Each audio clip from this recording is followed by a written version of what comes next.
श्री शिवाय नमस्तुभ्यम। हर हर महादेव। दोस्तों, जैसा कि आप सभी लोग जानते हैं कि 19 जनवरी 2026 माघ माह में पड़ने वाली माघ अमावस्या है और माघ माह की अमावस्या है। अगर कभी भी मौका लग जाए तो माघ माह का सोमवार अमावस्या के दिन तो आप लोगों को सिर्फ और सिर्फ तुलसी की सूखी लकड़ी वाला उपाय तो अवश्य ही करना चाहिए। इन दोनों का संयोग बहुत ही कम आता है। इसी के साथ में गुरुजी ने अपनी शिव पुराण कथा में बताया है कि इस दिन आपको तुलसी की सूखी लकड़ी वाला उपाय तो आपको अवश्य ही करना चाहिए। मैंने आपको लकड़ी वाला उपाय तो अवश्य ही करना चाहिए क्योंकि ऐसा दिन पूरे साल में सिर्फ एक ही बार आता है। और दोस्तों, आप सभी लोग जानते हो कि सोमवार का अगर सबसे बड़ा कोई उपाय है तो वह तुलसी की सूखी लकड़ी वाला उपाय है। तो दोस्तों, सोमवार अमावस्या के दिन आप लोगों के मेरा करना चाहिए, कोई इस तुलसी की सूखी लकड़ी वाला उपाय को जरूर करना है। बहुत सारे लोग होंगे जिन लोगों ने इस उपाय को ना किया हो, मतलब पूरा साल निकल गया, उन्होंने किसी भी दिन इस तुलसी की सूखी लकड़ी वाला उपाय को ना किया हो। पर दोस्तों, आपके पास एक आखिरी मौका बचा हुआ है जो कि सोमवार अमावस्या के दिन है। इस दिन आप लोगों को इस वाले उपाय को जरूर कर लेना है। भले ही आपने पूरे महीने भर इस उपाय को ना किया हो, पर अगर आपने इस माघ माह के सोमवार अमावस्या के दिन अगर इस वाले उपाय को कर लिया तो आपको इस उपाय को करने का वह फल मिलेगा जिसकी आपने कभी कल्पना भी नहीं करी होगी। इसीलिए आप लोग इस वाले उपाय को एक बार जरूर कर लेना है ताकि आपके हाथ से यह मौका ना जा सके और आपको इस उपाय को करने का फल मिलेगा। दोस्तों, यह उपाय पंडित जी ने अपनी अभी की ही श्री शिव महापुराण की कथा में बताया है, जिस उपाय को आज हम आपको बहुत अच्छे से समझाने वाले हैं। इस वीडियो को देखने के बाद उपाय को समझने के लिए आपको कोई और वीडियो को देखने की जरूरत नहीं पड़ेगी। तो चलिए दोस्तों, उपाय को शुरू करते हैं। देखिए, ये इस माघ मास सोमवार अमावस्या के दिन ये इतना खास होता है, इतना महत्वपूर्ण होता है। देखा गया है कभी कभी बड़े बड़े पूजा पाठ अनुष्ठान से जो कि मनोकामना पूर्ण नहीं होते, वहां माघ माह की सोमवार अमावस्या के दिन एक छोटे से उपाय करने से ही आपकी मनोकामना पूर्ण हो जाती है। और बहुत सारे लोगों ने इस उपाय को किया भी है, पर उनको इस उपाय को करने का फल भी जरूर मिला है। अगर आप उपाय का फल जरूर मिलेगा और इस उपाय को कर लेने से आपके घर में चाहे किसी भी प्रकार की दुख और समस्या क्यों ना चल रही हो, आपको उसका कारण भी नहीं पता है कि भाई ये समस्या किस कारण से चल रही है। उसका कुछ भी कारण हो सकता है, जैसे पितृदोष हो सकता है या किसी भी तरह का मंगल दोष भी हो सकता है। तो इस दिन आप लोगों को यह वाला उपाय कर लेना है।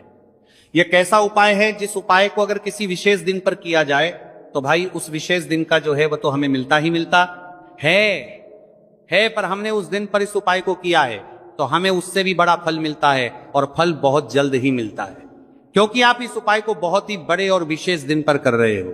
तो चलिए अब उपाय के बारे में बात करते हैं, लेकिन उससे पहले आप लोगों में को यह जानना आवश्यक है कि आखिर यह उपाय किस समय करना है, किसको करना है और कैसे करना है।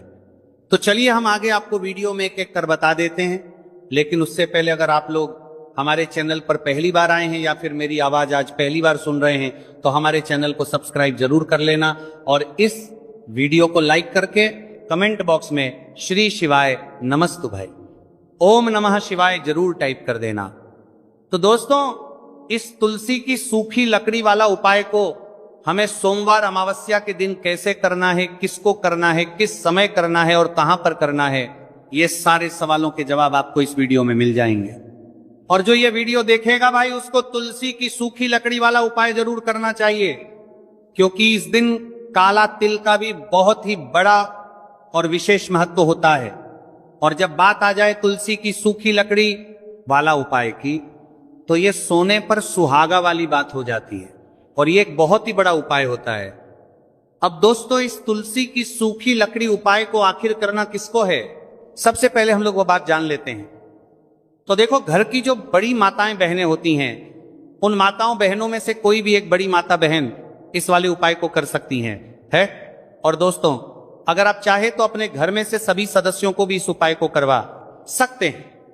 अगर किसी व्यक्ति की खुद की कोई मनोकामना है, खुद की कोई दुख और परेशानी है जो कि वो अपने लिए ही करना चाहता है, इस वाले उपाय को तो वो खुद अपने लिए भी कर सकता है। बाकी अगर कोई घर में से ऐसा है जो कि अपने पूरे घर परिवार की सुख और शांति के तुल्य लिए ये वाला उपाय करना चाहता है तो भाई वो भी कर सकता है, हो सकता है उसमें भी कोई दिक्कत वाली बात नहीं है। कहने का मतलब यह है कि इस उपाय को हर एक सदस्य भी कर सकता है और पूरे घर परिवार के सदस्य के लिए, घर की बड़ी माताओं बहनों में से कोई एक माता बहन भी कर सकती है। माताएं बहनें अगर घर में उपस्थित ना हो या वह यह वाला उपाय ना कर पा रही हो तो फिर घर का कोई बड़ा सदस्य भी इस तुलसी की सूखी लकड़ी वाला उपाय को कर सकता है, चाहे फिर वह पुरुष ही क्यों ना हो, उसमें कोई भी दिक्कत वाली बात नहीं है। उसके बाद में दोस्तों जो अगला प्रश्न निकल कर आता है वो ये आता है इस उपाय को लेकर के कि आखिर इस उपाय को हमें किस समय करना है, सुबह के समय करना है कि शाम के समय करना है। तो देखो, इस वाले उपाय को आप लोग सुबह के समय भी कर सकते हो और शाम के समय प्रदोष काल में भी कर सकते हो। अब अगर आप पूछो कि भाई साहब सबसे उत्तम समय कौन सा रहेगा इस तुलसी की सूखी लकड़ी वाला उपाय को करना है, कहा तो हम आपसे बस यही कहेंगे कि इस उपाय को आप सुबह के समय करेंगे तो ज्यादा बेहतर होगा। बाकी अगर प्रदोष काल शाम के समय भी करेंगे तो भी अच्छा होगा, उसमें कोई भी दिक्कत वाली बात नहीं। तो अब दोस्तों जो अगली सबसे बड़ी और महत्वपूर्ण बात आती है वो ये आती है कि सुबह अगर हम उपाय को करेंगे तो हमें कितने बजे से लेकर कितने बजे तक के बीच में करना है, और शाम के समय प्रदोष काल में करेंगे तो हमें कितने बजे से लेकर कितने बजे के बीच में करना है। तो देखो, सुबह जितनी जल्दी हो सके आप उपाय को करने की कोशिश करना। बाकी अगर किसी कारणवश लेट भी हो जाओ, थोड़ी देर भी हो जाए, तो 10 या 11 बजे तक भी आप उपाय कर लेना और 12 बजे से ज्यादा देरी ना हो, ठीक है, इस बात का ध्यान रखना।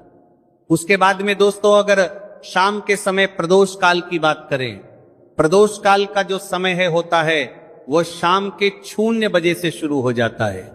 मतलब शाम के 6 प्रदोष काल की बात करें 0 बजे से शुरू हो जाता है। मतलब शाम के 0 बजे से शुरू हो जाता है, 0 बजे से शुरू हो जाता है। लेकर 7 के बीच का जो समय होता है यह समय प्रदोष काल का समय होता है। तो आप इस उपाय को 7 या 8 बजे के बीच में भी कर सकते हो। मतलब शाम के 0 बजे से रात 8:00 बजे के बीच में आप कभी भी इस वाले उपाय को कर सकते हो, उसमें कोई भी दिक्कत वाली बात नहीं है। देखिए, यदि हम किसी ई प्रकार के उपाय को निश्चित दिन और निश्चित तिथि पर करते हैं तो इसका हमें बहुत अधिक लाभ मिलता है और इन उपायों को करने के बाद हमारे जीवन में बहुत अधिक पर परिवर्तन आता है। साथ ही साथ ये जो उपाय आपके जीवन की सारी परेशानियों को और सारी बाधाओं को दूर करने वाले हैं। देखिए दोस्तों, आज के इस पूरे वीडियो में हम आपको 3 चमत्कारिक उपाय बताने वाले हैं और ये तीनों ही उपाय बहुत ही खास और बहुत ही ज्यादा विशेष होने वाले हैं।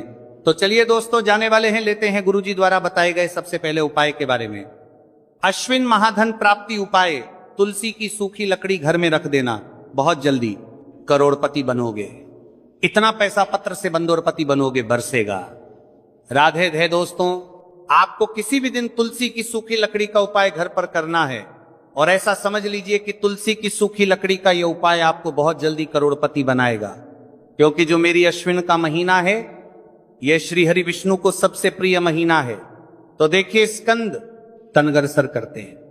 पुराण में आता है कि भगवान विष्णु को सबसे प्रिय अगर कोई महीना है तो वह आश्विन का ही महीना है। और आश्विन के महीने में तुलसी के उपाय रातों रात आपके भाग्य को चमकाते हैं। ऐसे में आज की वीडियो में हम आपको तुलसी के ऐसे उपाय बताने जा रहे हैं जो रातों रात आपका भाग्य चमकाएंगे और बहुत जल्दी आपको महादानी बनाएंगे। तो देखिए, श्री हरि विष्णु प्रसन्न होते हैं जब भी आप मां तुलसी से जुड़ा हुआ कोई भी उपाय करते हैं। मां लक्ष्मी प्रसन्न होती है जब आप श्री हरि विष्णु को प्रसन्न करते हैं। अब आज की वीडियो में जो उपाय हम आपको बताने जा रहे हैं, इस उपाय को करने से श्री हरि विष्णु तुरंत प्रसन्न होते हैं और सीधे सीधे आप मां लक्ष्मी को प्रसन्न कर लेते हैं। आपके जीवन में आप खुद अपने सौभाग्य को प्रसन्न कर लेते हैं। इसकी तरफ करने के भी आपके जीवन में आप खुद अपने सौभाग्य को प्रसन्न कर लेते हैं, प्राप्त कर लेते हैं इस छोटे से उपाय को करके। तो देखिए, सबसे पहले बात कर लेते हैं कि जो मां तुलसी है, इनके बिना श्री हरि विष्णु का पूजन और श्री हरि विष्णु का भोग दोनों ही अधूरे हैं। जब भी हम श्री हरि विष्णु को भोग कराते हैं, हम उनको भोग लगाते हैं, उसमें हम तुलसी दल जरूर डालते हैं। एक पत्ता डालेंगे, लेकिन तुलसी दल जरूर डालते हैं, क्योंकि बिना तुलसी दल के श्री हरि विष्णु कोई भी भोग स्वीकार नहीं करते हैं। और आश्विन के महीने में तुलसी का पूजन करने से व्यक्ति को सौभाग्य की प्राप्ति होती है, उसके घर में कभी निर्धनता नहीं आती है। आप देखिए, सबसे पहले तो आपको आश्विन के महीने में एक हरा भरा तुलसी का पौधा अपने घर में जरूर लगाना चाहिए। अगर पहले से आपके घर में तुलसी का हरा भरा पौधा है तो बहुत उत्तम है, अगर नहीं है तो आश्विन के महीने के लिए महीने में तुलसी जी का पौधा आप जरूर लेकर आ, क्योंकि सबसे श्रेष्ठ महीना है तुलसी के पौधे को अपने घर में लाकर लगाने के लिए। दूसरी चीज कि देखिए, आश्विन के महीने में या उससे पहले आपके घर में तुलसी जी का पौधा सूख गया है, और अगर तुलसी का पौधा आपके घर में सूखा हुआ है तो उससे कौन सा उपाय है जो आप करके रातों रात अपने भाग्य को चमका सकते हैं। तो देखिए, अगर आपके घर में माध्यम में तुलसी जी का सूखा हुआ पौधा है, इसमें आपको हरे हरे भरे पौधे से उपाय नहीं करना। आपके घर में तुलसी जी का अगर सूखा हुआ पौधा है, उसी से आप उपाय करेंगे, इस चीज का ध्यान रखेंगे। तो देखिए, अगर तुलसी जी का पौधा सूख गया है तो आपको क्या करना है, उसकी छोटी छोटी कहानियां लेनी है, गिन के 7 कहानियां, ठीक है ना। कितनी कहानियां लेंगे? 7 कहानियां लेंगे। थोड़ा सा मौली धागा आपको लेना है, और 7 तुलसी की सूखी लकड़ी को एक के अन्न दर एक, यानी गट्ठा टाइप का बनाना है और उसको बांध देना है, ठीक है ना। सारी तुलसी की लकड़ियों हमको इकट्ठा करना है और मौली धागे से बांध देना है। बांध देंगे कलावा लपेट कर। अब आपको क्या करना है, रोली का तिलक इस तुलसी की सूखी लकड़ी पर आपको करना है। रोली का तिलक करेंगे, अगर चंदन है तो थोड़ा सा चंदन लगा दीजिए। अब ये तुलसी की जो सूखी लकड़ी है, ये आपको थोड़ी देर अपने घर के मंदिर में रखनी है, श्री हरि विष्णु के सामने, और एक देसी घी का दीपक आपको श्री हरि विष्णु के सामने लगाना है। दीपक गोलबाती का लगाएंगे और उसमें एक चुटकी पिसी हुई हल्दी डाल देंगे, ठीक है ना। श्री हरि विष्णु को हल्दी बहुत प्रिय है, दीपक लगा देंगे। थोड़ी देर बाद जो तुलसी की लकड़ियां हैं उनको ऐसे ही रखा रहने देंगे, तिलक कर देंगे। अब थोड़ी देर बाद आपको क्या करना है, तुलसी की वो जो सूखी लकड़ियां आपने बांधी थी कलावे से, मोली धागे से, अब आपको उन्हें उठाना है। एक छोटे से लाल कपड़े में आप इसको रख लीजिए, ठीक है ना। लाल कपड़े में रख लीजिए, पीला कपड़ा हो तो पीले कपड़े में रख लीजिए। रखने के बाद आपको क्या करना है, इसकी पोटली टाइप की बना देनी है। धागे से लपेट कर मोली धागे से ही पोटली बना लीजिए, आराम से बन जाती है। अब इस पोटली को आपको कहां रखना है, इसे आपको अपने घर के मुख्य द्वार पर टांगना है, ठीक है ना। अंदर की तरफ, बाहर की तरफ नहीं, अंदर की तरफ, मुख्य द्वार पर अंदर की तरफ टांग दीजिए। और मां लक्ष्मी का ध्यान करिए, श्री हरि विष्णु का ध्यान करिए। ये उनसे प्रार्थना करिए कि हे धन की देवी मां लक्ष्मी, आप मेरे घर में पधारिए और अपनी कृपा मुझ पर बरसाइए। इस तरह से आपको प्रार्थना करनी है और मंत्र बोलना है। ओम नमो भगवते वासुदेवाय नमः 11 बार यह मंत्र बोलना है। एक दीपक आपको जिस दिन भी उपाय कर रहे हैं अपने घर के मुख्य द्वार पर प्रज्वलित करना है। चौमुखी दीपक यानी 4 बाती का दीपक लगाएंगे और थोड़ी सी हल्दी उस दीपक में भी डाल देंगे। मुख्य द्वार पर दीपक में आहर की तरफ लगाना है, सीधे हाथ पर, ठीक है ना। ये उपाय वैशाख में आप करिए और देखिए कि कैसे आप महाकरोड़पति बनते हैं, कैसे आपके पास पैसा आता है और कैसे आपके पास पैसा रुकता है। तो ये वही उपाय है जो रातों रात आपके भाग्य को चमकाएगा और आपको महाधनी बनाएगा। छोटा सा उपाय आपको महाकरोड़पति बनने का आपको बनाएगा। आपके बाद करोड़पति बनते हैं, बनते बनाया गया है देगा। अगर सच्ची श्रद्धा से आपने इस उपाय को कर लिया, साथ ही साथ आश्विन के महीने में अगर कोई जूते का दान कर देता है, जूते चप्पलों का कोई दान कर दे इस माह में, तो समझ लीजिए उसे हर बात वस्तु मिलती है जिसकी वो कल्पना करता है, जिसकी वो चाहता है। आपने अगर कुछ ऐसा सोचा है कि हां मुझे ये वस्तु या मुझे ये चीज मिल जाए, मेरी ये इच्छा पूरी हो जाए, आपकी कोई भी इच्छा अधूरी है, पूरी नहीं हो रही, तो आश्विन माह में आप चाहे एक व्यक्ति को दान करें, जूते या चप्पल का दान जरूर करेंगे। विष्टि को करेंगे, चाहे पद्मा में आपकी कोई भी इच्छा पूरी हो जाए, करिए जल का दान। इस माह में के लिए जल के दान करिए, जल का दान करिए, जल के तरी करिए, जल के तरी करिए, जल के तरी करिए, जल के तरी करिए में करिए। और फिर देखिए कि आपका भाग्य कैसे आपका साथ देता है और कैसे आप अपने जीवन में आगे बढ़ते चले जाते हैं। तो बहुत अच्छे से उपाय आपको बताया है। अब हम बात करते हैं दूसरे विशेष उपाय की, कि देखिए ये उपाय भी आपको तुलसी जी के पौधे के वहां पर करना है। आपके भाग्य का उदय करने के लिए आपके घर में धन सम परेशानियां हैं, कर्ज की समस्या अगर दिन पर दिन बढ़ती जा रही है, दूध जाइए करारा आपको, दूध जाइए करारा आपको जाइए करारा करना रही है, खत मार में कि आपको तुलसी जी के पौधे के वहां पर तालिया, दूध जाइए करना रही है, खत्म मारा पीथर मारा करना रही है, नहीं हो रही है, बहुत ज्यादा परेशानियां हैं, तो आपको ये उपाय करना चाहिए। देखो करना क्या है वो ध्यान से समझना। आपको मात्र तांबे के पात्र के अंदर जल लेना है, उस जल के अंदर एक चुटकी आपको हल्दी मिला देनी है, ठीक है, और साथ में लेना है कमल गट्टा। या केवल उपाय पित्त त्रिपक्ष सोमवार चैत्र नवरात्रि के दिन करना। अगर आपको ऐसा लगता है कि आपके जीवन में अष्ट लक्ष्मी का वास नहीं है, भाग्य का साथ आपको नहीं मिल पा रहा है, तो आप ये उपाय शनिवार के दिन कर सकते हैं, सोमवार अमावस्या के दिन भी कर सकते हैं, ठीक है, शनिवार और सोमवार दोनों दिन आप ये उपाय कर सकते हैं। देखो करना क्या है, किस टाइम के पात्र के अंदर हल्दी डाली और एक कमल गट्टा डाला, अब आपको तुलसी जी के वहां पर जाना है। देखिए जब आप हल्दी डालोगे जल के पात्र के अंदर, तब आपको ओम नमो भगवते वासुदेवाय का 11 बार जाप करना है, फिर हल्दी डालना है। जब आप कमल गट्टा जाप करना है, कराप करना है, जब कमल गट्टा जाप कराप करना है, जब कमल गट्टा जाप करना है के अंदर सांड के पात्र के अंदर गीता रही नहीं रखा, ओम नमो भगवते वासुदेवाय का 11 बार जाप करना है, फिर करना है। जब कमल गट्टा जाप करना है, जब आपको हल्दी डाल दिया गया, जब कमल गट्टा जाप करना है, जब कमल गट्टा जाप करना है, जब कमल गट्टा जाप करना है, जब कमल गट्टा जाप करना है, जब कमल गट्टा जाप करना है, जब कमल गट्टा जाप करना है, जब कम करना है, जब कमल गट्टा जाप करना है, डालोगे तब आपको ओम श्री नमः या ओम महालक्ष्मी नमः इस मंत्र का जाप करते हुए एक कमल गट्टा डालना है, 11 बार जाप करना है, ठीक है। कमल गट्टा और हल्दी दोनों होना चाहिए। कमल गट्टा महालक्ष्मी का प्रतीक माना जाता है और हल्दी जो है वह भगवान विष्णु के निमित्त आप हल्दी डालेंगे, ठीक है।